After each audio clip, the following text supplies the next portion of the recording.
Mesdames et messieurs, si des gens écrivent, c'est parce que le monde entier est un acte de langage. La langue humaine est un outil de signifiance, de délivrance.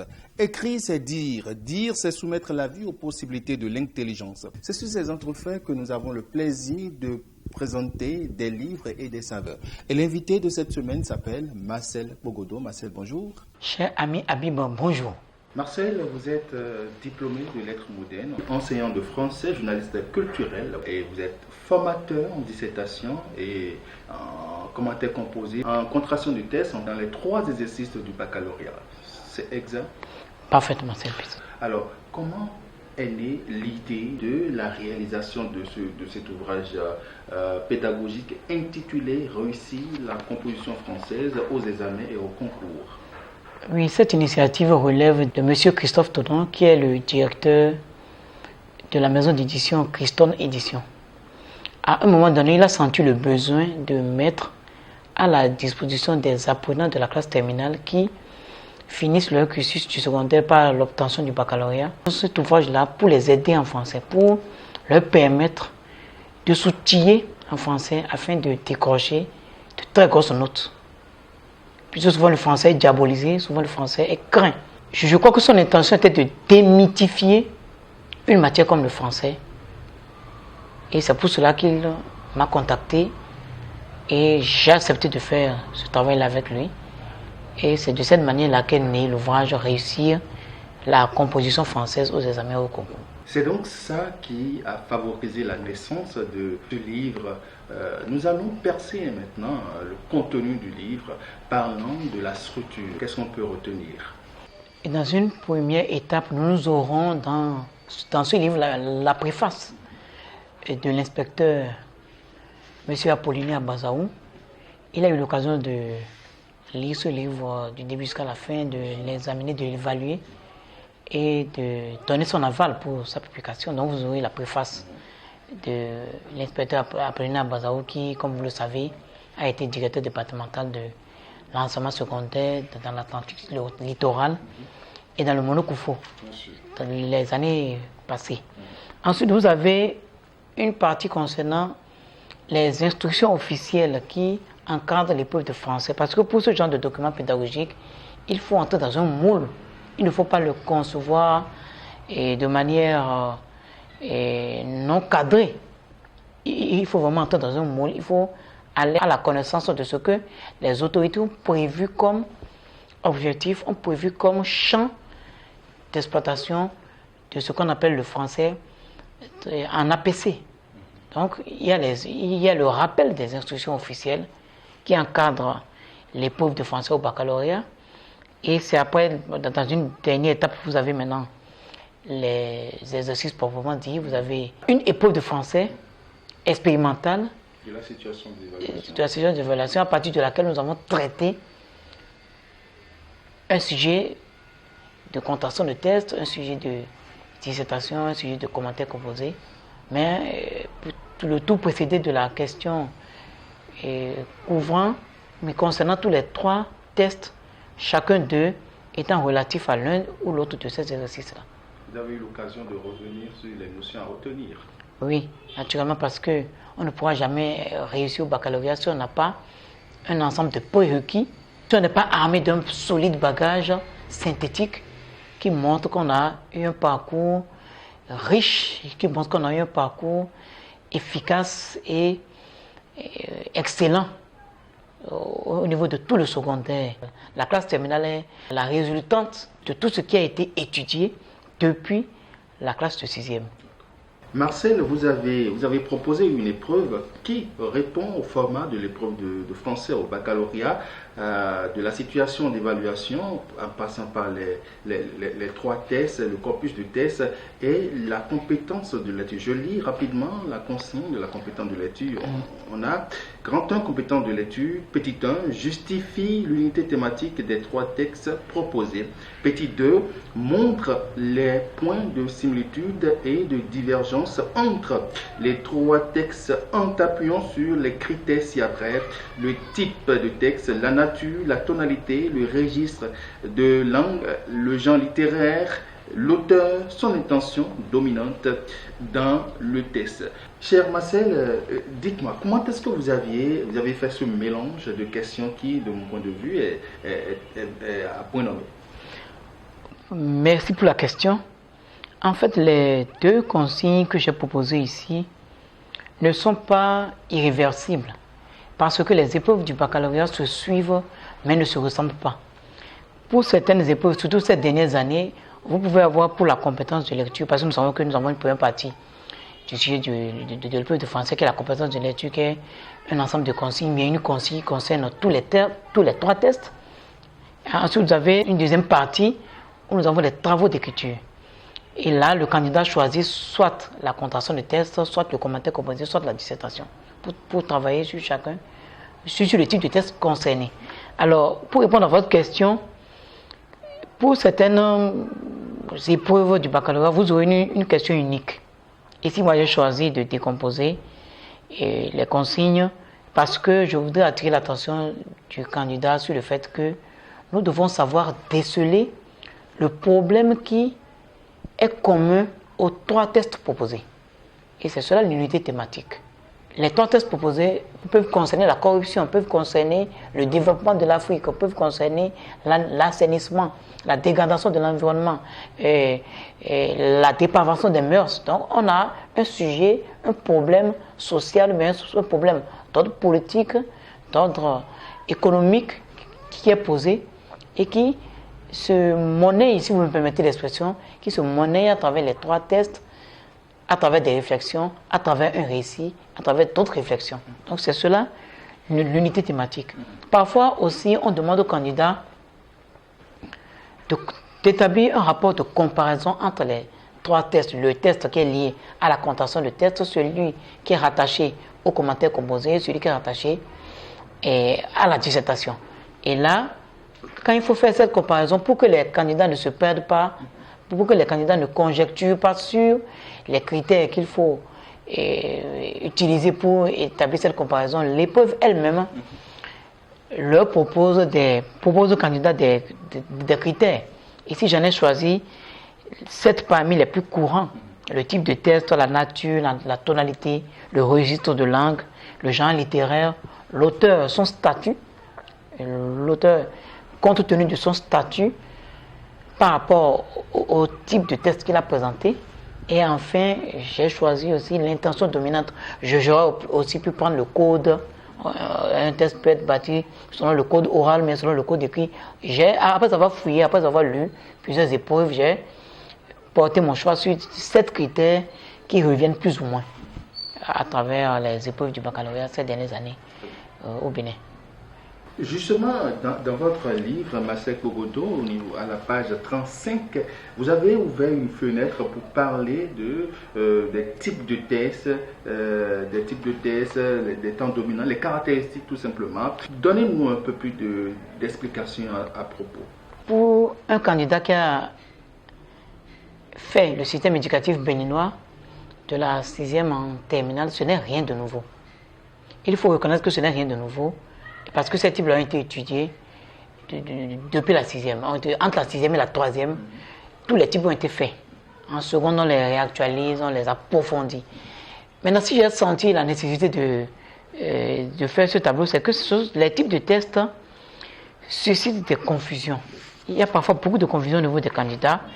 Les tests narratifs, descriptifs, injonctifs, argumentatif, explicatif et informatif, il y a beaucoup de confusion. Et parfois, il y a des différences, même des nuances. Et quand vous prenez les types explicatifs, et argumentatifs et informatifs, quand on ne sait pas bien s'y prendre, on peut les confondre. On peut confondre un test explicatif et un test informatif. On ne peut pas savoir reconnaître, faire la différence entre un test informatif et un test explicatif. Et c'est encore plus grave quand on passe du test argumentatif au test explicatif. Parfois, les deux se confondent. Vous voyez donc, pour établir définitivement la frontière entre tous les types de tests, j'ai senti la nécessité de faire ce tableau. Vous voyez par exemple, et quand vous prenez l'objectif pour déceler un type de test, il faut savoir reconnaître l'objectif que défend l'auteur, l'objectif que poursuit l'auteur à travers le texte. À partir de l'objectif, on peut déterminer un type de texte. À partir des temps verbaux, à partir des indices textuels, à partir des éléments, des mots, à partir des expressions fortes, à partir des outils spécifiques, des outils techniques spécifiques liés à un type ou à un autre type de texte, vous avez un type particulier. Vous avez aussi le genre littéraire qui permet d'héberger le type de texte. On ne pourra jamais retrouver un texte narratif dans un organe de presse ou même dans un texte informatif ou dans un organe de presse qui a une fonction informative. Pour avoir par exemple un texte narratif, il faut aller dans un roman, il faut aller dans une nouvelle, dans un conte, il faut aller dans une pièce de théâtre. S'il faut vraiment retrouver un texte narratif dans un journal, il faut que cela soit un récit. C'est un cas particulier. Ouais, donc, tenant compte des difficultés des candidats, puisque après avoir côtoyé les candidats, après avoir traité avec eux des épreuves, après avoir vu leurs notes, après avoir vu leurs insuffisances, après avoir tenu compte des difficultés qu'ils éprouvent quand il s'agit de déterminer les types de tests et pour leur permettre de réviser les connaissances antérieures entre la 6e et la 3e, j'ai fait ce tableau, j'ai établi vraiment cette synthèse-là à travers le tableau que vous avez évoqué. Marcel, intéressons-nous à l'exercice le plus redouté par les apprenants, c'est bien sûr le commentaire composé. Vous avez choisi un test d'une facture, d'une grande facture, donc il est intitulé À la montagne de l'ours. Vous pouvez nous donner lecture de ce texte? Oui, parfaitement. C'est le test numéro 2. Il a pour titre À la montagne de l'ours. Je suis tombé un jour sur cette publicité où le pique-nique de la montagne de l'ours était proposé. Venez tous voir comme c'est beau. On vous y amène en bateau. Embarquez votre dame et vos enfants. Tout le monde rentrera dedans. Youpi! Quand, avec ma femme et les gosses, on est arrivé, il y avait déjà 6000 personnes sur la jetée. Chacun avec son ticket, le brandissant. Je me suis dit, ce bateau est plutôt grand. Mais après tout, plus on est de fous et plus on rit. On est tous montés et vous avez deviné. Le bateau a commencé à couler. Les gens montaient et l'eau s'élevait. Drôle de façon de commencer un pique-nique. J'ai vite perdu la trace de ma petite famille. Il y avait tant de gens que je n'ai jamais vus de ma vie. Pendant que le bateau sombrait, 6000 personnes se débattaient. Les chiens aboyaient, les chats miaulaient, les femmes criaient, les hommes tombaient. Les coups pleuvaient, les papiers volaient, les bébés pleuraient. Les flics arrivaient, moi je déguerpissais. Il valait mieux annuler le pique-nique. Je me suis fait bousculer et je me suis fait piétiner. Et puis j'ai entendu des gens hurler. J'ai perdu connaissance et quand je me suis réveillé, j'avais les bras et les jambes cassées, les pieds morcelés, la tête fêlée. Je ne pouvais plus marcher, parler, venir, sentir, voir. J'ai perdu l'odorat. Je ne savais plus où j'étais. J'étais chauve, mais bien en veine d'être encore en vie. Moi, ce qui me fait grincer des dents, c'est ce que font les gens pour gagner de l'argent. Tous les jours, c'est une nouvelle combine. Et à chaque fois, vos dollars se débinent. Je crois qu'on devrait tous les attraper, les mettre sur un bateau et les envoyer à la montagne de l'ours faire un pique-nique. Bob Dylan, Talking Beer, Mountain Picnic Massacre Blues, 1962. Alors, vous venez de donner lecture de ce texte-là, le texte 2, le texte de Bob Dylan, dont la tâche se décline comme suit. Tu feras de ce texte un commentaire composé que tu organiseras à ton gré, tu pourras par exemple t'inspirer de la profonde déception du narrateur. La profonde déception du narrateur, donc la tâche oriente un peu le candidat. Parlant des consignes, nous avons en petit 1 l'analyse du texte, un petit A trouve l'idée générale du texte, un petit B propose 2 centres d'intérêt que tu développeras dans le commentaire composé. En petit C relève 2 procédés formels se rapportant à chacun des centres d'intérêt trouvés et précise l'idée véhiculée par chacun d'eux. Et en petit 2, nous avons rédige ce commentaire composé. Alors, comment peut-on analyser avec efficacité un texte de commentaire composé? Merci beaucoup, Habib. Une fois de plus, une très bonne question. Et pour y répondre, je dirais tout simplement que quand nous avons une tâche qu'on nous propose, le sujet de commentaire composé, cela doit être considéré comme un élément d'orientation et non comme un centre d'intérêt. C'est un élément, quand on dit par exemple, tu pourras par exemple t'inspirer de la profonde déception du narrateur. Cela montre que tous les problèmes que pourront déceler le candidat, que pourront déceler les candidats dans l'étude du test se rapprocheront de la déception profonde du narrateur, auront un rapport étroit avec la déception profonde du narrateur. C'est comme si la déception profonde du narrateur était, le chapeau était le centre d'intérêt de ces centres d'intérêt-là. C'est ce qu'on appellerait techniquement le thème structurateur. C'est un thème structurateur qui regroupe en son sein des centres d'intérêt de tout genre, mais qui ont ce thème structurateur-là comme élément de référence, comme élément de repère. Et puis je voudrais aussi, en voulant répondre à ta question, surtout concernant l'analyse, montrer qu'on ne vient pas aux commentaires composés en profane. C'est un peu comme ce que nous avions dit tout à l'heure en évoquant les outils dont il faut se doter pour affronter l'épreuve de français au baccalauréat. Il faut venir aux commentaires composés après avoir bien révisé les notions techniques concernant les procédés formels. Et quand on parle des procédés formels, on veut évoquer par exemple le champ lexical, on veut évoquer par exemple les figures de style, on veut évoquer par exemple les différentes tonalités, les temps verbaux, tous les éléments stylistiques, le jeu des adjectifs qualificatifs dans un test descriptif par exemple, dans un processus descriptif. Donc, on veut faire remarquer, et ce n'est pas tout, il y en a encore plein d'autres. Et par exemple, le jeu des pronoms.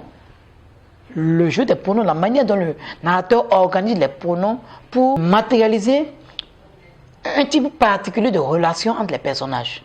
Ça peut être aussi un élément stylistique à exploiter. Et cela se rapporte au procédé formel.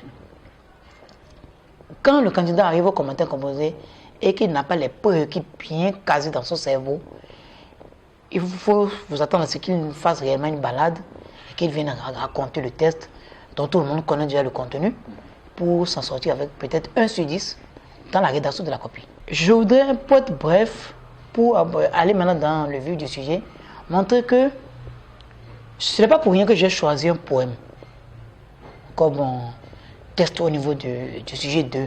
J'ai choisi un poème pour démythifier aussi ce genre de test. Souvent, on a peur des tests poétiques. On dit c'est difficile, c'est hermétique. Vous voyez, il y a des poèmes qui sont... D'ailleurs, tous les poèmes sont accessibles.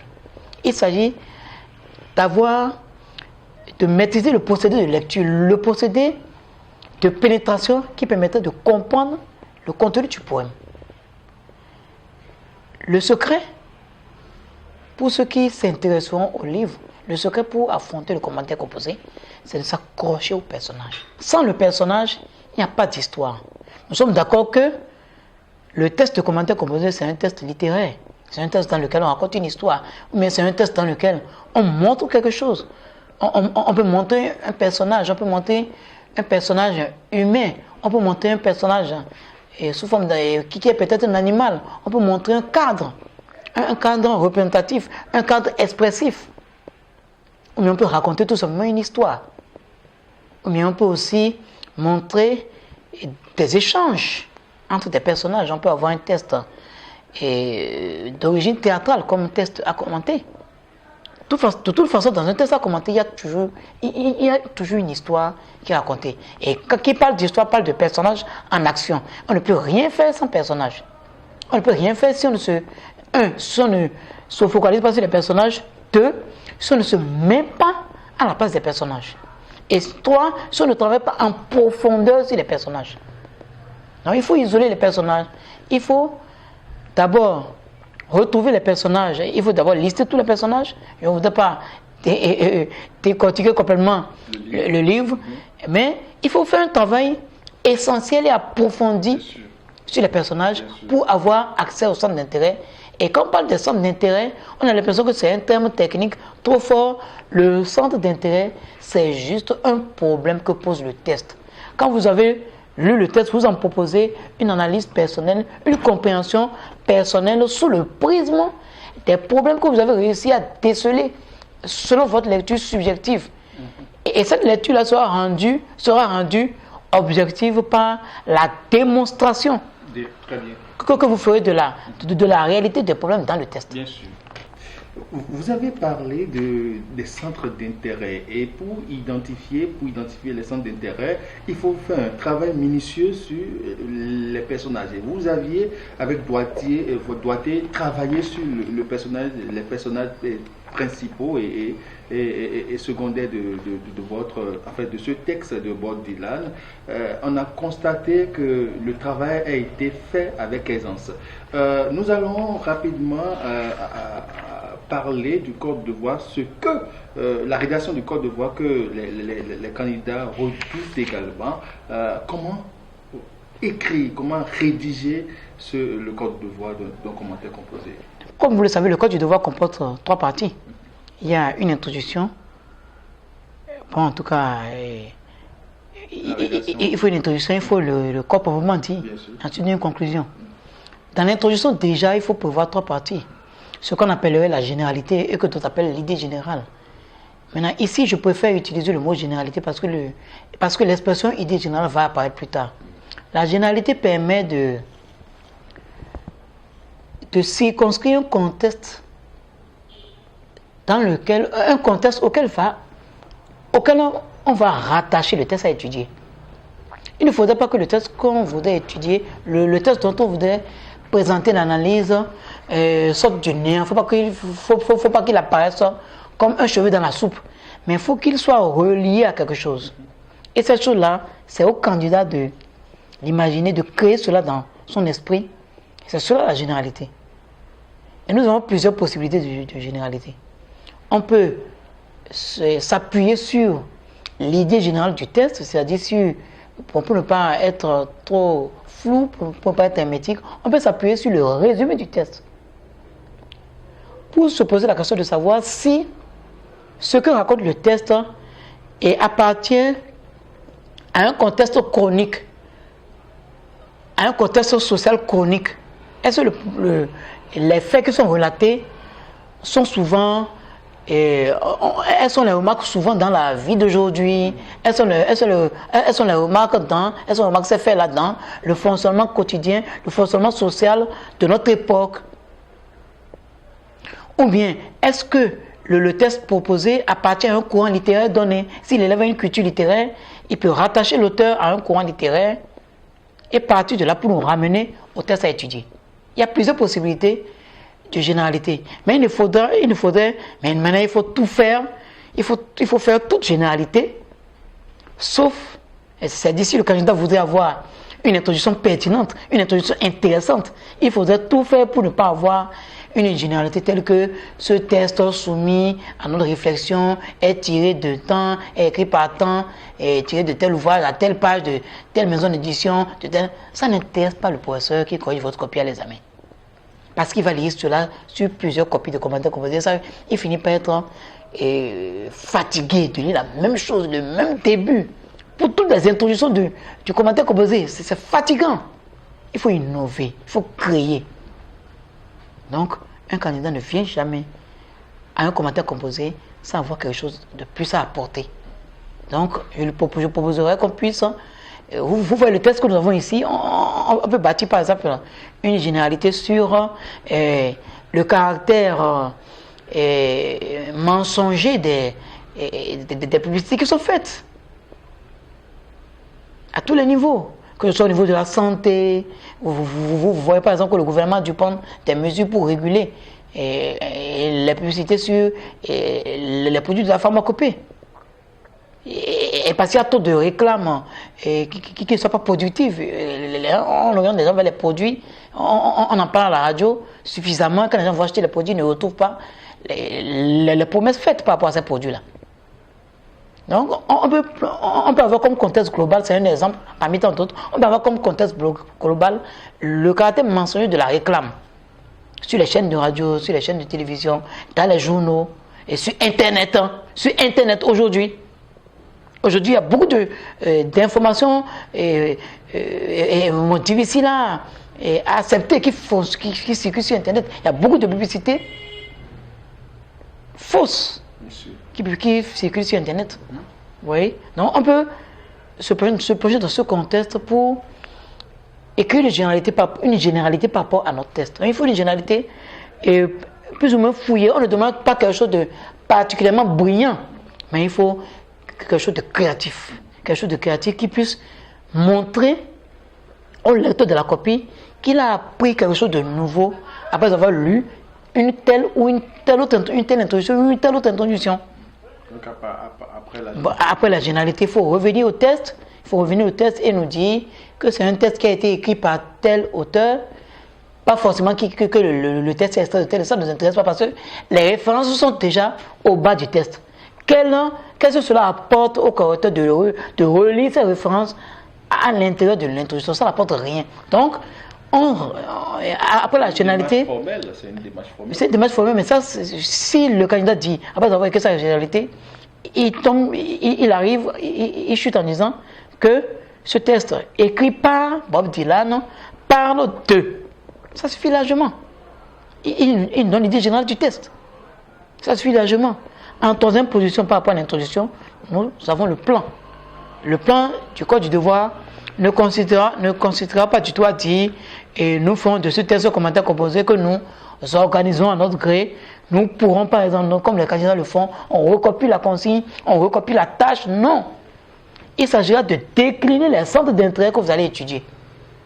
Nous organiserons notre analyse autour des centres d'intérêt. Si après, vous les citez à la fin de l'introduction, il faut décliner clairement les centres d'intérêt que vous étudierez dans le Code du devoir. Ça permet au correcteur déjà de comprendre qu'il va avoir une copie intéressante ou non. Et à ce niveau, est-ce qu'on peut faire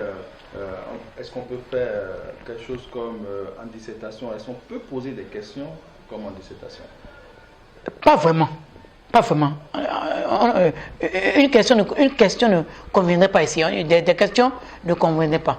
Il faudrait clairement décliner les centres d'intérêt. Et simplement et clairement, il faut les décliner. Et si c'est 2 centres d'intérêt, si c'est 3, ben c'est 3 au maximum. Et 2 au minimum, 3 au maximum, vous les déclinez. Et on vous attend par rapport à ce que vous allez en dire. Maintenant, dans le Code du devoir proprement dit, il faut faire comme en dissertation. Parce que le commentaire composé est un exercice de démonstration. Un exercice de démonstration parce que le centre d'intérêt relève de la lecture personnelle que le candidat a eu du test. Quand le candidat a travaillé sur les personnages, quand il a isolé les personnages inutiles, qu'il a retenu ceux qui sont importants et qu'il a analysé leur psychologie, qu'il a déterminé le problème qui se pose au niveau de tel ou de tel personnage, qu'il a déterminé des qualités au niveau de tel ou de tel personnage, qu'il a transformé des problèmes mais des qualités en centre d'intérêt. Le procédé est dans le livre. Quand il s'est saisi de la situation à laquelle les personnages sont confrontés et qu'il a porté un jugement sur cette situation et qu'il a pu en sortir un centre d'intérêt, c'est sa lecture à lui. Ce n'est pas... Lui peut trouver un problème au niveau d'un personnage, là où un autre candidat peut trouver vraiment une qualité. Donc la lecture du candidat est une hypothèse, c'est toujours un centre d'intérêt, c'est une hypothèse, un centre d'intérêt, c'est une lecture subjective qui devient objective après la démonstration Faites pas le candidat. Le commentaire composé, il faut le rédiger comme on rédige une dissertation. En dissertation, nous avons 3 étapes fondamentales. Nous avons une idée, prise de position. Il faut décliner clairement une opinion. Il faut développer des arguments pour soutenir cette opinion, pour donner de la validité à cette opinion-là. Et pour que les arguments ne soient pas des idées creuses. À chaque argument, il faut un ou plusieurs exemples. C'est la même chose pour le commentaire composé. Le centre d'intérêt, c'est l'opinion. Les arguments, ce sont les faits. Dans les tests, il y a des faits qui soutiennent l'opinion que le candidat se fait d'un personnage pour soutenir le jugement de valeur. Et je pèse bien cette expression-là. Il faut un jugement de valeur. Les candidats qui voudraient composer et qui voudraient faire le commentaire composé doivent exercer leur esprit à porter des jugements de valeur sur les situations auxquelles ils sont confrontés de manière ordinaire. Ça relève de courage. Émettre un jugement de valeur, c'est très courageux. Ce n'est pas donné à tout le monde. Alors, si je reviens à ce que je disais, faire le développement d'un commentaire composé, c'est comme faire le développement d'une dissertation. C'est de la démonstration. Vous avez déterminé que ceci est un problème, que ce problème-là est un centre d'intérêt. Vous devez en démontrer la véracité en relevant au moins 2 faits dans le test qui prouvent que ce problème que vous avez posé est pertinent. Et là, ce sont des faits. Tel personnage a fait ceci. Tel candidat a pensé que tel personnage est humble. Alors, quelles sont les actions que le personnage a accomplies dans le test et qui soutiennent cette humilité? Premièrement, il respecte ses aînés. Deuxièmement, il reconnaît ses torts, par exemple. Troisièmement, il ne se vante pas de ses mérites. Il ne se vante pas de ses qualités. C'est 3 exemples que je prends comme cela. Donc, à travers les actions, on a retrouvé ces faits-là. Chaque fait vient soutenir l'idée de l'humilité du personnage. Et là, nous sommes au niveau des arguments. Les 3 faits-là, ce sont les 3 arguments. Maintenant, au niveau des exemples. Les exemples, maintenant, il faut des exemples pour achever le processus démonstratif. Alors, quand je prends le premier fait que j'ai évoqué pour soutenir le centre d'intérêt, il faut que j'aille chercher un champ lexical, par exemple. Il faut que j'aille chercher, par exemple, une figure de style. Il faut que j'aille chercher, par exemple, un temps verbal fort. Il faut que j'aille chercher, par exemple, une tonalité importante, une tonalité frappante qui soutiennent telle action liée au caractère de l'humilité. Donc, les procédés formels, les éléments stylistiques servent à étayer chaque fait. Très, très bonne initiative de concevoir un ouvrage qui essaie d'apporter un peu d'explication à nos candidats, voilà, qui pensent que le commentaire composé, la contraction de thèse et la dissertation sont des exercices qui ne sont pas à leur portée. Cher ami Marcel Pogodo, oui. Nous allons parler de la dissertation. Mais avant, quelques astuces pour réussir la rédaction de la conclusion du commentaire composé. Oui, la conclusion, je le fais bien volontiers. La conclusion du commentaire composé, c'est en 3 parties aussi. Il ne faut pas bâcler la conclusion. Généralement, on voit des conclusions en 3 lignes au maximum, parce que je dis, bon, ouf, j'en ai fini avec, vraiment, bon, ça n'est assez, c'est quoi tout ça? Non, il faut bien bâtir la conclusion. Et ces 3 parties, souvent qui sont suggérées, et les 3 parties de la conclusion sont connues. Pour le cas du commentaire composé, une première partie consistera à montrer en quoi le test étudié est important, en quoi ce test-là est intéressant, en quoi ce test-là vraiment est incontournable. En quoi ce test est frappant, en quoi il est extraordinaire par rapport à un autre test qui aurait traité du même thème. Par exemple, en quoi ce test-là est, je dirais, inédit. Donc il faut faire ressortir l'intérêt du test étudié. Il faut demander en quoi ce test-là est incontestablement unique. Dans une deuxième partie, il faut revenir au test étudié pour émettre un jugement de valeur personnelle sur l'auteur. Si après l'étude, le texte vous a plu, si la plume de l'auteur a été forte, si elle a été impressionnante, c'est à ce niveau que vous pouvez mettre un jugement de valeur, pas sur le texte, mais sur l'auteur lui-même, faire ressortir les qualités de l'auteur ou bien faire ressortir ses limites. En troisième et dernière partie, il faut évoquer, comme on le fait souvent même en dissertation, il faut une ouverture, sinon ne pas faire une ouverture, c'est comme chuter, et c'est comme un avion qui fait Cotonou-Paris, fait le voyage Cotonou-Paris, normalement revient à Paris, et que le pilote rate l'atterrissage. Ça c'est le cas des plus, pour tout le parcours est compromis, non? Il faut une chute en douceur, il faut vraiment faire une ouverture permettant de partir du problème général évoqué par le texte traité pour aboutir à un problème sur lequel on peut déboucher.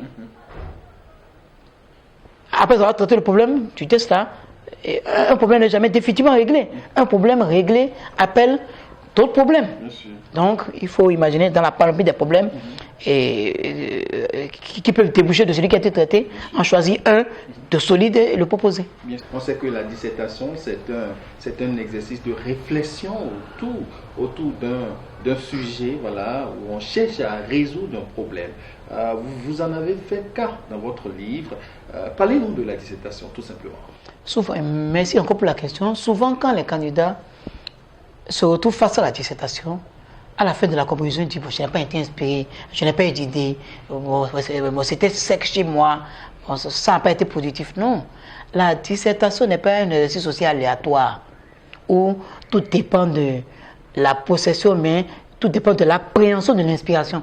Vous dites bon, j'ai eu de la chance aujourd'hui et l'inspiration m'est venue. Ah, je n'ai pas eu de la chance. Non, c'est technique, c'est rationnel. On va à la conquête de l'inspiration. Et là, j'ai proposé 3 questions fondamentales pour trouver l'inspiration. Qui que tu sois, en tant que candidat, qui que tu sois, quand tu maîtrises ces 3 questions, tu es capable de faire une bonne dissertation. Maintenant, il est important de venir à la dissertation avec un bagage relativement consistant. Je ne dirais pas avant de venir de lire tous les livres de la terre, mais tout au moins, il faudrait que le candidat au baccalauréat qui vient affronter la dissertation littéraire puisse maîtriser au moins les 2 tiers des ouvrages étudiants entre la 6e et la terminale. Les 2 tiers, on puisse réviser tous ces livres-là. Il faut réviser tous ces livres-là, sans exception. Tous les livres étudiés de la 6e et la terminale doivent être révisés, maîtrisés, dans la mesure du possible. Mais s'il n'y a pas possible, au moins les 2 tiers des ouvrages. Parce qu'il faut donner des exemples dans le livre, il faut donner des exemples littéraires, il faut aller dans tel ouvrage, voir comment ça fonctionne, voir comment telle idée qu'on veut défendre fonctionne bien dans tel ou dans tel ouvrage. Et souvent les ouvrages déjà lus, exploités, étudiés, dans le cadre des antérieurs, peuvent être de grand secours. Et ça peut faciliter la tâche au candidat. Et le candidat peut passer son année de classe terminale à revoir tous les ouvrages étudiés de la 6e en terminale. Ce que les candidats redoutent souvent, c'est le problème posé. Comment arriver à identifier le problème posé dans le sujet? Le problème posé, c'est souvent une situation de déséquilibre. Une pensée en dissertation, ou bien un constat en dissertation n'est jamais formulé de manière naïve, n'est jamais formulé de manière gratuite.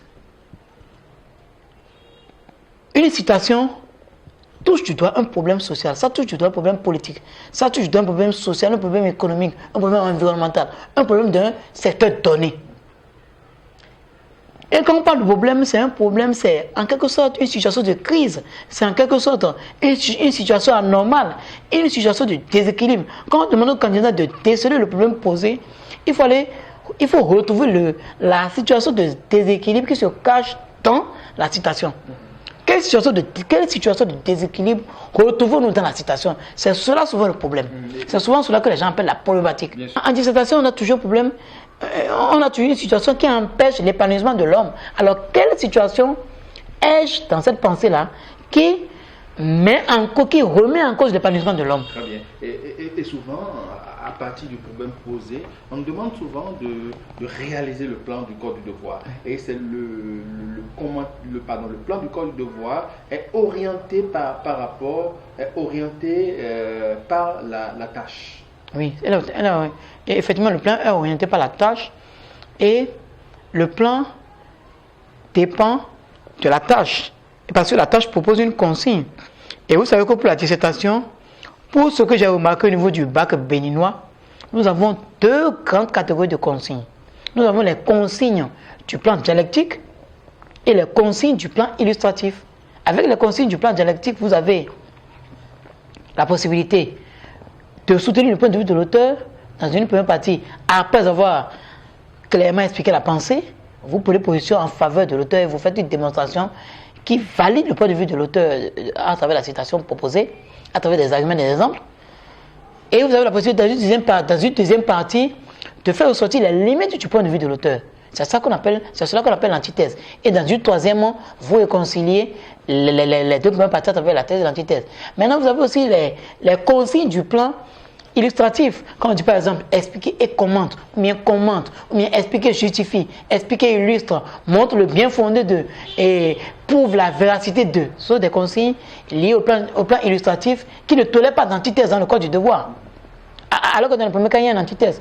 Maintenant, pour faire le plan du code du devoir, ça dépend du fait que la consigne soit dialectique ou illustrative. Eh bien, cher Marcel, nous allons laisser nos candidats, nos apprenants, aller découvrir par eux-mêmes le contenu de l'ouvrage. Nous allons vous donner la parole pour votre mot de la fin. Merci beaucoup, cher ami Habib. Et je ne saurais émettre ce mot de la fin sans remercier Christian Édition pour avoir pris l'initiative de la publication de cet ouvrage à l'avantage des candidats au baccalauréat. Et je voudrais aussi vous remercier, vous, Habib, et votre équipe, toute l'équipe de Média Monde, qui avait aussi voulu vulgariser le contenu de cet ouvrage-là, parler, faire connaître davantage l'existence de cet ouvrage de façon à contribuer à ce que nos candidats aient de très fortes notes en français aux examens. Donc je vous remercie aussi, votre équipe et vous à Média Monde. Et je voudrais aussi souhaiter beaucoup de courage aux candidats. Je voudrais leur conseiller de ne pas aller au baccalauréat avec la mentalité de celui qui se dit que c'est cette langue que je parle depuis que je vais affronter, donc il n'y a pas de problème. Je préfère que les candidats soient vraiment préoccupés par l'enjeu, qu'ils aillent se cultiver, puisque le français mérite d'être démythifié. Le français n'est pas une matière mythique, c'est une matière à la portée de tous, mais il faudrait que les candidats aillent se cultiver, qu'ils aillent se documenter, qu'ils aillent fourbir leurs âmes intellectuelles, qu'ils aillent fourbir leurs âmes littéraires, leurs âmes techniques, que ce soit au niveau de la contraction, au niveau du commentaire composé de la dissertation. Il faut des armes techniques pour affronter avec succès ces épreuves-là. Et quand ils liront le livre, ils pourront avoir à la page qu'il faut, parce que nos coordonnées se trouvent à l'intérieur du livre, donc ils pourront s'approprier ces coordonnées et prendre contact avec nous à tout moment pour des questions, pour des préoccupations, par SMS ou bien par appel, par mail. Il y a toutes mes coordonnées dans le livre, ils pourront me contacter ou ils pourront aussi contacter Christian Édition. Merci à vous, cher Marcel Pogodo. Je rappelle que vous êtes enseignant de lettres. Mais c'est moi qui vous remercie aussi. Hein. Voilà, enseignant de lettres, journaliste, formateur pluridimensionnel. Merci à vous aussi, chers téléspectateurs. Merci d'être restés avec nous. Continuez pas à faire danser les mots. Continuez pas à faire danser votre esprit, pas aiguiser votre intellect avec notre émission des livres et des saveurs. On se retrouve la semaine prochaine.